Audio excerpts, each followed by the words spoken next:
If you enjoy the subject matter of these podcasts, then you would definitely enjoy any of the 3 Patreon discussion groups that are available. You can read about these groups by going to the infinitesparkofbeing.com and clicking the participate button. I also offer a meditation group every Sunday evening at 8 p.m. Eastern. You can go to any of my social media profiles and find a link tree with that information as well. This is a community of everyday people who are interested in living with a deeper understanding of spiritual practice and how it can be applied in a practical sense to our everyday lives. So join us.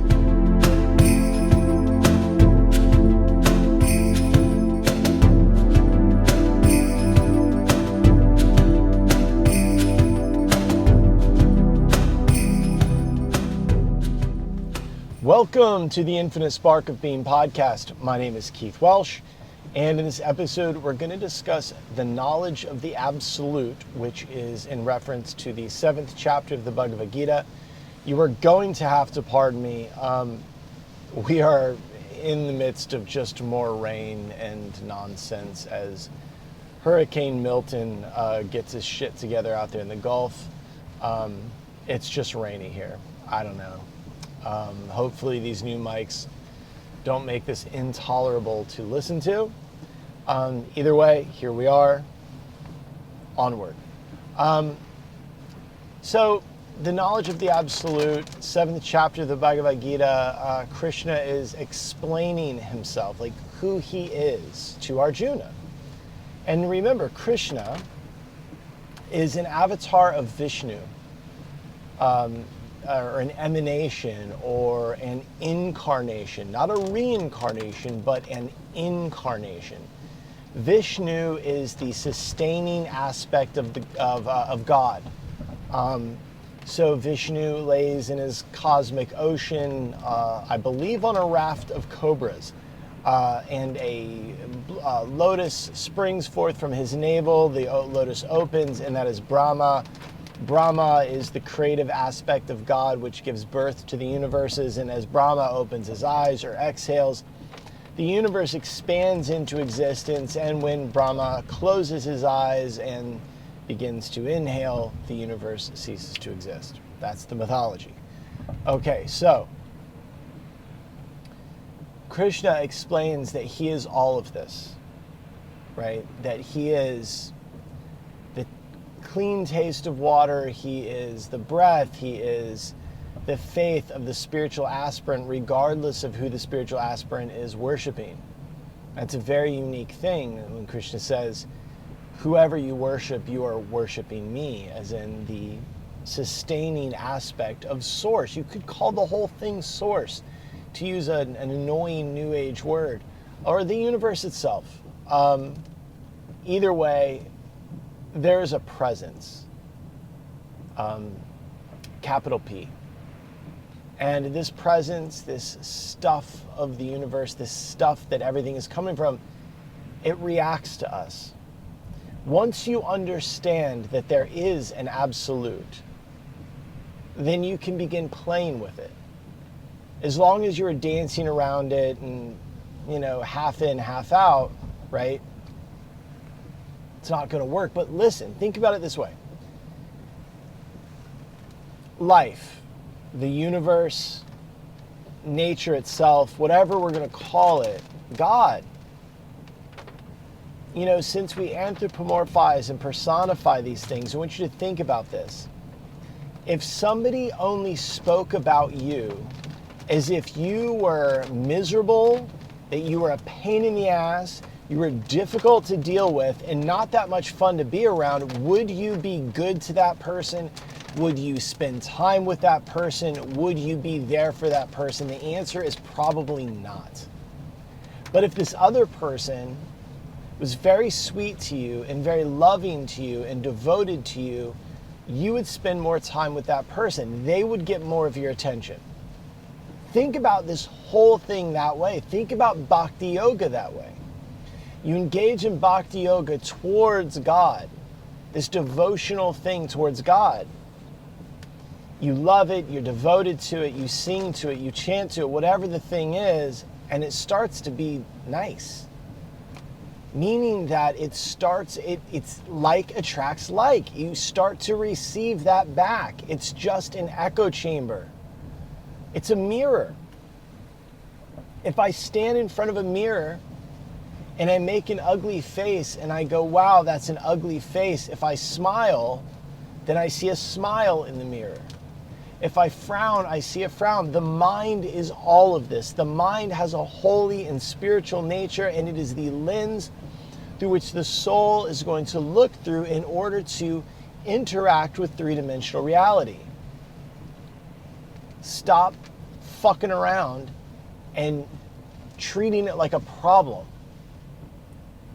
This Murphy's Law way of looking at the world is not going to benefit you. What fucking good does that do?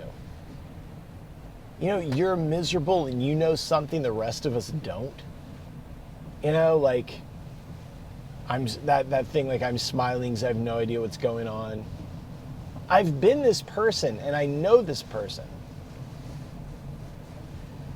Your disgruntled attitude towards life, towards, in my opinion, God itself, doesn't mean you're smart, and it doesn't mean bad shit isn't going to happen to you. All of the stuff of life is still going to happen, so you might as well cheer the fuck up, dude. And I'm saying this because recently a friend of mine passed away. I hadn't seen him in a very long time. He'd been battling cancer. We used to be very, very close. There's a whole family of us. And I've been looking at my friends. I went on Facebook the other day. I was like, I wonder what's the name? And there's a few people I'm still in touch with, and I talk to them and whatever. But I've kind of alienated myself from this thing, and they're all so fucking negative. And they just bitch about life constantly. And it's a fucking drag to be around. It really is. That friend of ours that passed away is fine. He's good now. It's good. It's done. I was sad. I was more sad because I didn't go see him. That's why I was sad. You know, but truth be told, I didn't know what the fuck to say, man. I don't see you for 6 years and I show up when you're dying. It's like, I don't know.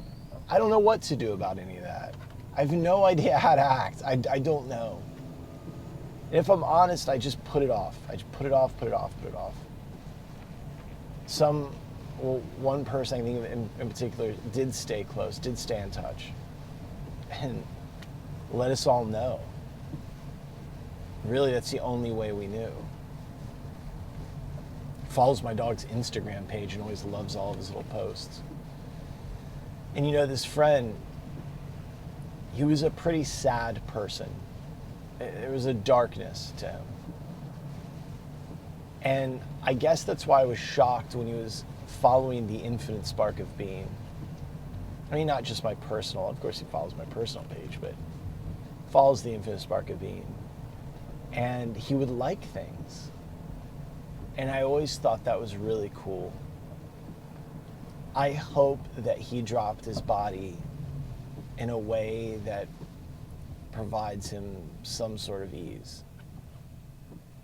I do know that he had to check himself into hospice.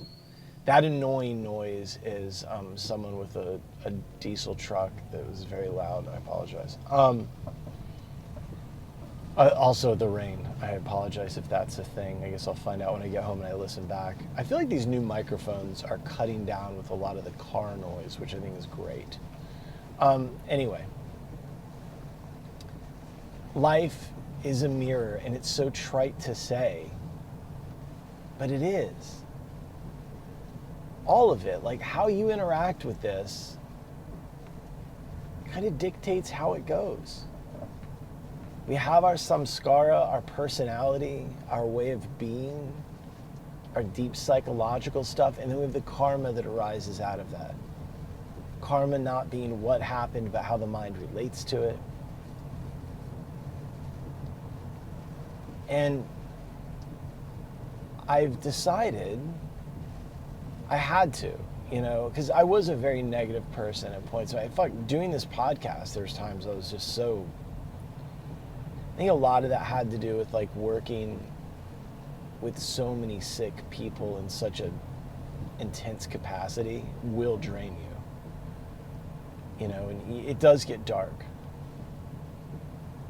And so I guess it's easier for me at this point in my life, at this place, to tell someone to be more positive. It's funny, in one of our groups, one of the ladies remembers me making fun of a t-shirt that said "Choose Happy." And the other day she kind of said, "So are you telling us that we need to choose to be happy?" I realize it's not that simple. I definitely do. I mean, I have dealt with in the past depression, suicidal ideation. I am very familiar. There's times I was doing this podcast and also calling a friend of mine, it's a therapist, saying, "Hey, like, I'm thinking of, I'm reaching out," because that's what you do. You think of killing yourself, you think of doing these things, you reach out. But it was wild because on paper, I don't know how to explain it, but when I started smiling at God, God smiled back. And I know that sounds so insane. Maybe not insane, but it sounds corny, and I get it. I just don't know what else to say. I got more serious about being grateful,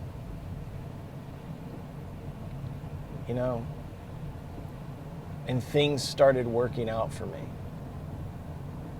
And, some people could look at my life and be like, it's not working out. But my experience of it isn't that. My experience of life is beautiful, and I love it. But I guess it also depends on what you want. What do you want back? And I realize that, being negative and disgruntled, it's a habit. I get it. If you believe that you would benefit from working with me one-on-one on anxiety, ruminating thinking, grief and loss, or stress management, then shoot me an email or a direct message. Or if you're interested in learning about how meditation and spiritual practice can transform your reality and in turn change your life, then again, please reach out through email or direct message. Thank you. I've done it, I understand. But some of it is like, some of the stuff I see, it's just so fucking ridiculous. Like I've said it before, that I had that client that said the subconscious mind doesn't have a sense of humor. I think he got that from Neville Goddard or somebody. But that your subconscious that is presenting reality to you, manifesting all of reality to you, doesn't have a sense of humor about these self-deprecating comments, this Murphy's Law bullshit, and it takes us back into mantras and affirmations and prayers. It's taken me forever to get right with God in my own mind, and to get right with prayer. I mean, I've been chanting Hare Krishna for 28 years. But I was still struggling with God. I was still struggling with how to interact. All he knew was just chant, just keep chanting. And good things would happen, and I would immediately say thank you. And I would say to Krishna, I would chant, I would say a mantra, and I would say thank you, thank you, thank you. But I wasn't, I don't think, actively pulling grace into my life as much as, it's really wild, is this last year of my life, all of the love and the success and the things that have happened, like it wouldn't have happened if it wasn't for a woman named Grace. And that is fucking hilarious. I wouldn't have met Christy. I wouldn't have. It's wild, man. And I'm right here right now because I kind of started George Costanzing a lot of things. You know, there's a great episode of Seinfeld where George, I did an episode about this, about my own like limited beliefs and how I'd gotten right with all these other things, you know, spiritually, but in the material world, I was still very much stuck in weird places and in weird thinking. But there's an episode of Seinfeld where George does the opposite and his life starts to work out. And romantically, that's what I did. I definitely had to just do the opposite. I thought, you know, when I thought that, you know, this person was too good for me, that I wasn't good enough. So I acted like I was, and turns out I am. You know? Like I say, thank God she's not who I thought she was, because I would never be able to make that person happy. Yeah. When I say smile at God more, I don't mean like just walk around like an idiot smiling. But you can train the mind, like that episode, you know, in training versus control, right? You're not trying to control your thoughts. You're trying to train your thoughts. And there's often times where like something would happen and my same old negative thinking would pop up and I'd be like, I know this isn't the right thought, but fuck it, I'm leaning into this craziness. And I would just double down on some negative shit. And then I just stopped. And it was very hard. It's hard. It's scary. You know, Pema Chodron, I was listening to this talk of hers, a very old talk. She said she had this phrase, the same old shitty self. And that's very real. Like, there is this same old shitty self, you know, like that lower nature you that's there that operates out of fear, you know.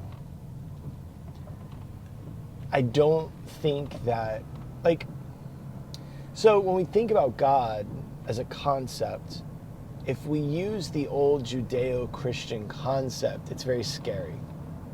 It's a punishment reward situation. It's dicey. You're like walking on eggshells. If we don't use that model and we use a different one, it's a lot easier. You know,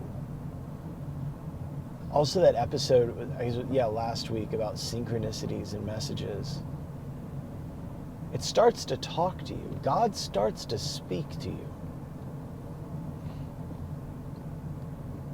And if you're in a place to hear it, or see it, or watch it, or whatever, then it's pretty incredible. You know, the signs and the signposts and the nods and the hellos from God are there, you know. But you have to start interacting with this phenomena in a way that is not so negative. You know, it's not going to, like, there is no benefit to it. You know, there isn't a benefit. Because so many times with like people working one-on-one with somebody, they're like, well, it protects me. I'm like, okay. So what you're saying is as long as you're hyper negative, nothing bad happens to you. They say, no, well, it still happens. Like, oh, okay. So what the fuck is the point of that again? You're just constantly perpetuating this negative view of the world. And if this is God, then this is God. Then that's God. That's this, you know, life is this manifestation of God. The breath, like Krishna says, the taste of water, the faith of the spiritual aspirant, it's all manifestation of God. And you're kind of shitting on it, you know?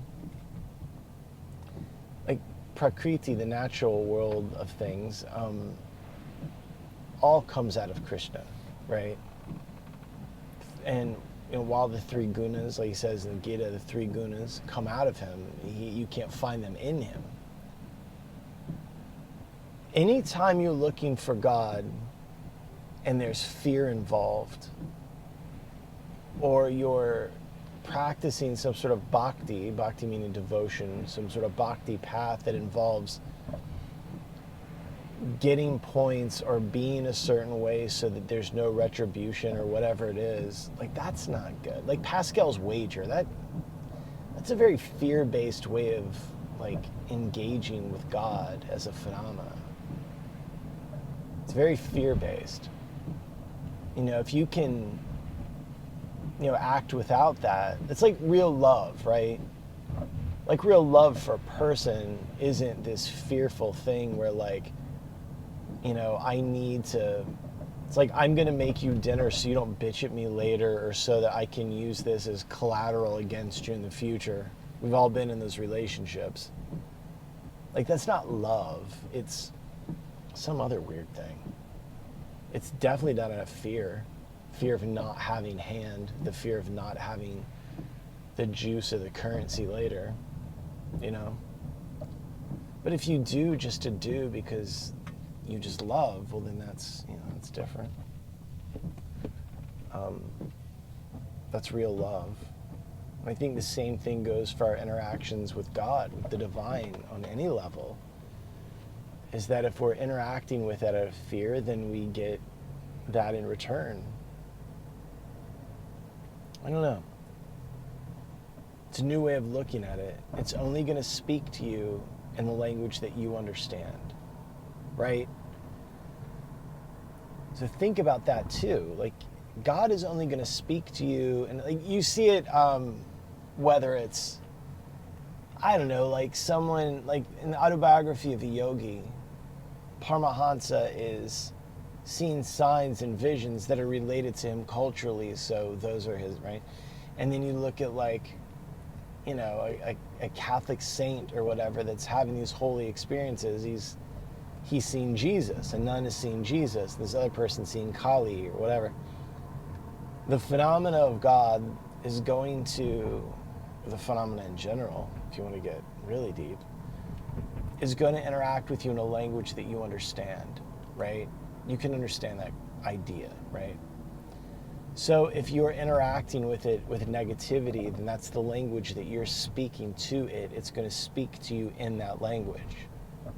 So think about that. Consider it. If you're listening to this podcast, it's because you have some sort of a proclivity towards these things. So get serious about it. See what happens if you just stop being angry. But I can't just stop. Yeah, you can. Trust me. Because first of all, if you're angry about something, you're not addressing the primary emotion. Find out what you really are. It'll go away.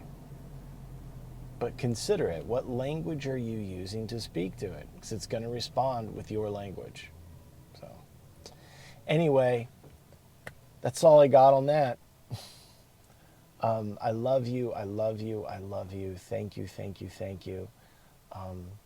And I will talk to you later. Bye. If you enjoy this content and would like to support the further creation of this content, go to the website theinfinitesparkofbeing.com. There you can explore the many ways you can do that. Also, click the About button, read a little bit about me, see what I have to offer you in terms of one-on-one sessions. And while you're at it, don't forget to check out the Patreon tiers. We are building a spiritual community of everyday people with not so everyday interests. So go ahead and check out the participate button on the website and join us.